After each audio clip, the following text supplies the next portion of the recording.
Every great film has one thing in common: powerful color grading. In Adobe Premiere Pro, you can elevate your footage from simple to cinematic with just a few clicks. I'll guide you through the exact steps to give your videos that professional edge. Today, we are grading a wedding film, and as you all know, color grading can make or break a wedding film. Stick with me to the end as I show you how to turn your raw footage into a cinematic masterpiece inside of Premiere Pro, step by step. So let's fire up Premiere Pro. And as you can see, I've already imported the footage that we're gonna be using for today. I'll begin by creating a new adjustment layer. As you all know, you don't want to do your grade on the actual clips that you imported. To make it more flexible, I'll create a new adjustment layer and begin my corrections and grade on the new adjustment layer. So first things first, I'll do some basic correction. White balancing is key, so I'll pick a white part of my video and adjust the temperature a little bit. Take note that every time you use the auto white balance feature, when you pick a white part of your video, Premiere Pro is not always accurate, so you want to make sure you go in and dial in the temperature a little bit and the tint just to make your video more balanced. So I'll adjust the temperature, then the tint, then I'll jump straight to highlight. I'll add a little bit on the highlight, say to around 25, and reduce the shadows to -30. I'll add a little bit of whites to the video and go negative on the blacks. As you can see, the before and after.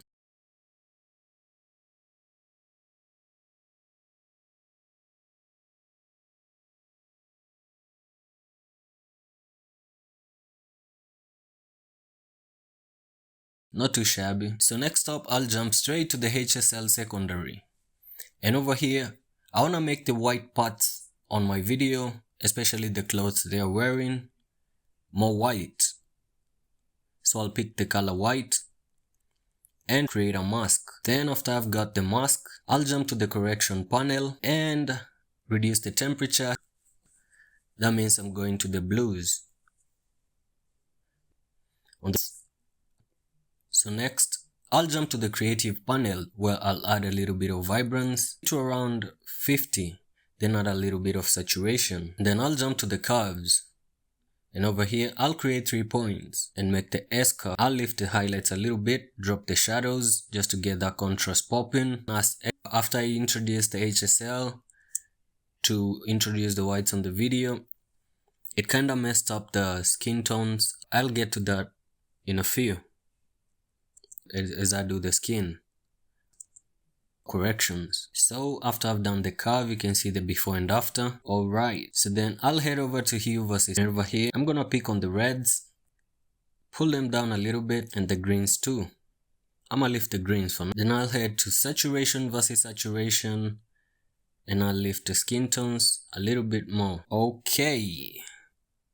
So let me label this the first adjustment layer that we just did and introduce a new adjustment layer. Let me rename this and I'll name it as the first one. So the first adjustment layer is correction and the second adjustment layer is skin tones or skin. We're gonna be doing the skin corrections on the second adjustment layer. So I'm gonna jump to the HSL secondary and I'm gonna pick on the reds because that's where most of the skin tones lie. I'm gonna create a mask, adjust the mask, make sure it's perfect. Then I'm gonna come to the correction panel on the HSL secondary and I'm gonna drag the skin tones to more of the warmer tones in between the oranges and the yellows just to brighten up the skin tones a little bit. Then I'll adjust the temperature a little bit, put a little bit of warmth on the temperature and add a little bit of blur on the refine panel in the HSL secondary. And as you can see the before and after, then I'll head over and pump up some contrast, say to around 10 and sharpen the skin tones a little bit, just a teeny tiny bit to around 5. Now let's see the before and after. Alright, now I'm gonna introduce a new adjustment layer, stretch it, make sure it fits the timeline, and I'm gonna name this new adjustment layer as grade. I'll label it grade.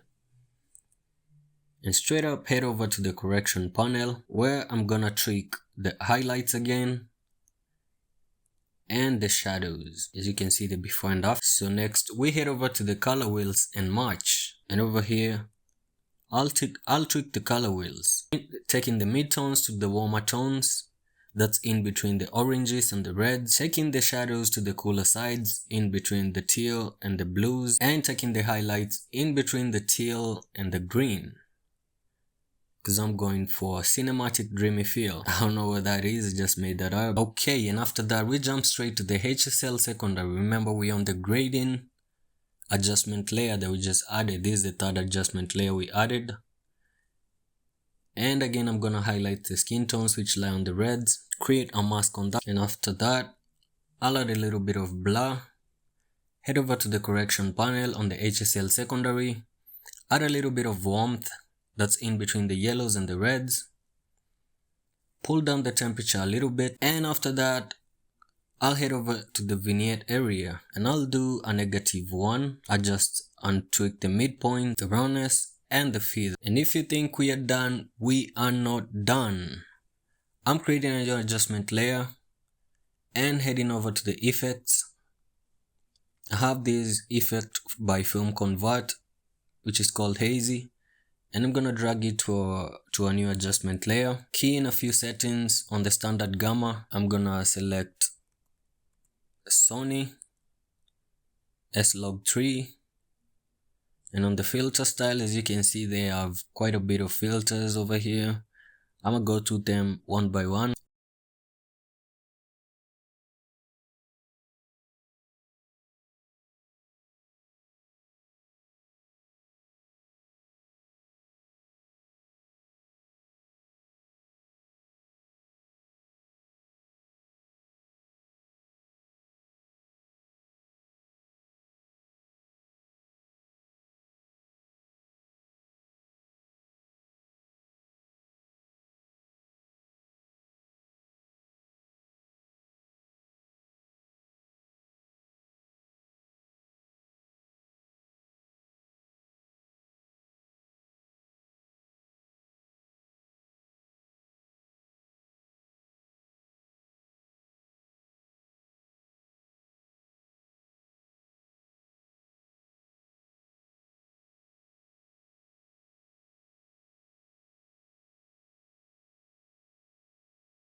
And I think I like this, so I'm gonna go with this. And as you can see, it creates that dreamy feel that I was going for, while still keeping my footage looking cinematic and everything. Also, the white vignetting is doing some magic, as you can see. And that's it, guys. If you enjoyed this video, make sure you subscribe, make sure you like this video, and also share it with other creators. And until next time, peace.